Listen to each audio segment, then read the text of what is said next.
வந்து எத்தனாவது உறுப்பு நம்ம கண்டுபிடிக்கணும். நமக்கு ஃபார்முலா தெரியும். Tn = பெருக்கு தொடர் வரிசைங்கிறதுனால a × r⁻n-1.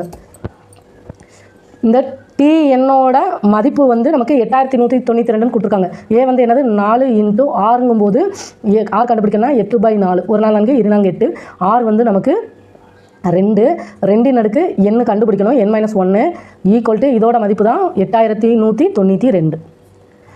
இப்போது நம்ம இந்த 2n-1 வச்சுட்டு இந்த பெருக்கல் இருக்கனால ஈக்குவல் கங்கிட்டு போகும்போது வகுத்தெல்லாம் மாறும். 8192/4. இப்போ 4ஆல் அடிச்சோம்னா 1 4 4 2 4 8 0 ஒன்று போகாது 0. அடுத்து இந்த 1 போட்டோம்னா 4 16 மிச்சம் 3 8 என்னாங்க 32. அதாவது 2n-1 தான் 2048. இதை வந்து 2 எழுதணும். அப்போனா தான் நம்ம 2 கேன்சல் ஆயிடுச்சுன்னா மேலே உள்ளதை வந்து சமம் சொல்லி எடுத்துக்கலாம். 2048. இப்போ 2ஆல் போட்டோம்னா 1 2 0 2 4 4 2 8.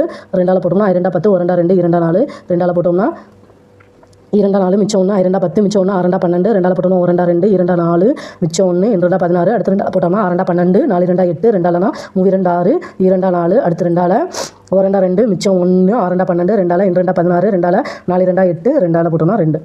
இப்போ 1 2 3 4 5 6 7 8 9 10 11.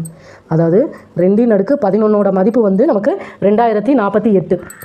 இது வந்து இவ்வளோ போடணும்னு அவசியம் இல்லை. நம்ம அடிக்கடி செய்யும்போது நமக்கு இந்த 2n-11 மதிப்பு 2048 ஞாபகம் இருக்கும். அதனால் சம்மெல்லாம் திரும்ப திரும்ப செஞ்சு பாருங்கள். இப்போ வந்து அடிமான சமமாக இருக்கிறதுனால அடுக்க மட்டும் எடுத்துக்கிறோம். n-1 = 11. இப்போ என்னோட மதிப்பு கண்டுபிடிக்கணும்னா -1 = கங்கிட்டு கொண்டு போகும்போது +1 மாறும். இப்போ 11 + 1 n வந்து நமக்கு 12ன்னு கிடைக்கும்.